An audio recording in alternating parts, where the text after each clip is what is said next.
Hey guys, this is Nick Macalachetti of Pariah Recorders. Today I'm in the studio talking about drums and drum recording, and how you can get better drum recordings at your home studio with the equipment you already have. I recently wrote a blog post detailing some tips and techniques that you can use to help bring your drum recordings to the next level. You can visit that blog post by visiting the link in my bio on Instagram or in the YouTube description below. But here are the 3 basic tips going over everything that you would need to make your drum recordings better.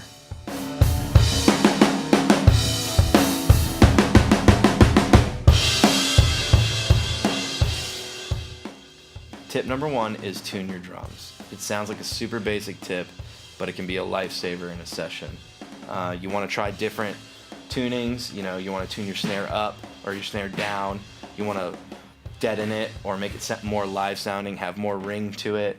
I normally put new drum heads on everything when I have a drum session coming up.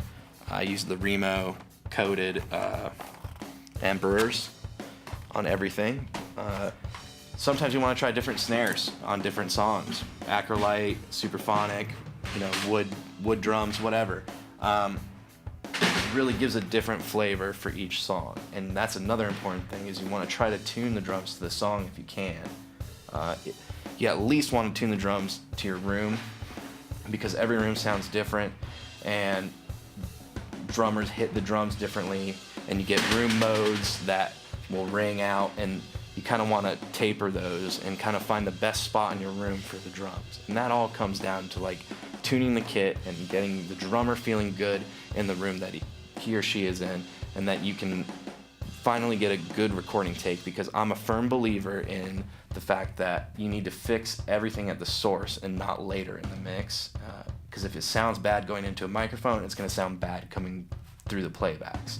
So I want it sounding good here first before I even put any mics up. And that is probably the best tip that I can give any, recording person about drums is, tune the drums to the room, find the right spot, and get them sounding good before you put any mics up. Tip number 2 is to move your mics. Every recording engineer and producer has their go-to default setup that they normally bring out whenever a drummer comes into the room or a session's happening. So my suggestion is to try to change things up. Maybe you use a different overhead mic. Right now I'm using a Blue Line Array ribbon mic. Some people might try a spaced pair or an XY small diaphragm condenser mic.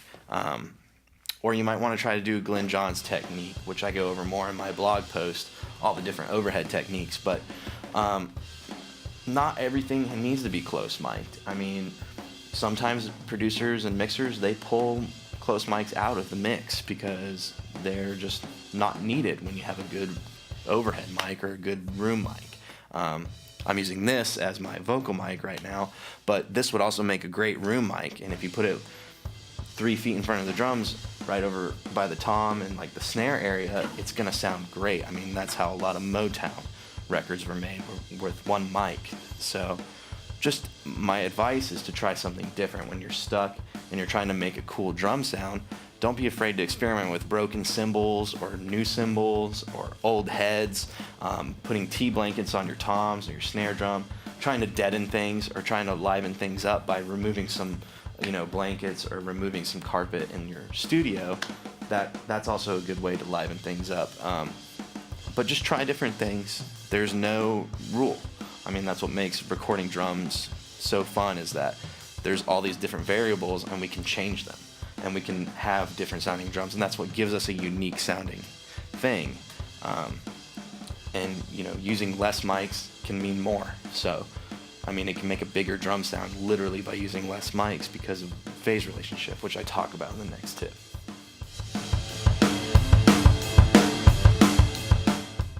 Tip number 3 is check your phase relationship. I can't tell you how many times I'll get mixes from artists and they'll say, "Nick, the snare drum's too thin," and I'll just flip the polarity on it, and it'll bring the snare drum back into the mix and give it that punchy clarity that it always needed. And I didn't even use any EQ or compression at all.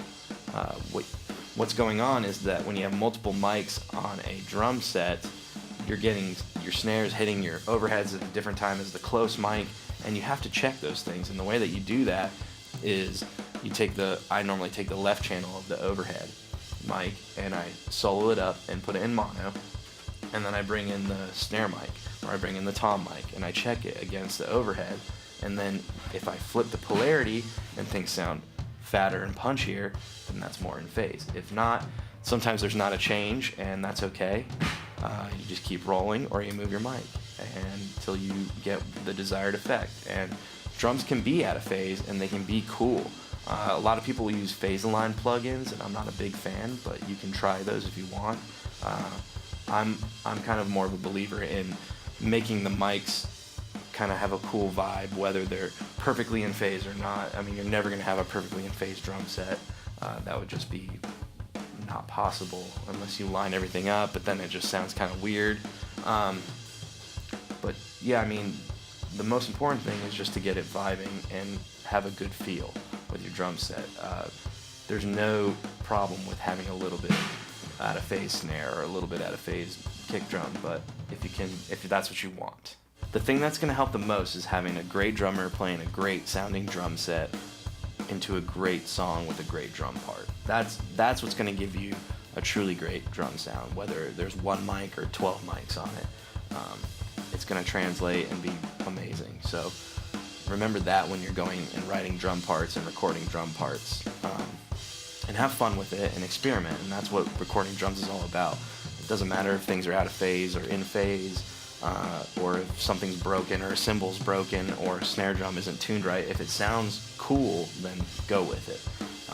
That's what makes drum recording fun and makes drum sounds memorable. A lot of happy accidents, and that's what makes it cool. I hope you've enjoyed this video and these 3 tips that help you get closer to having good drum recordings in your home studio. Make sure to like, share, and follow me on Instagram and YouTube, and I'll see you next time.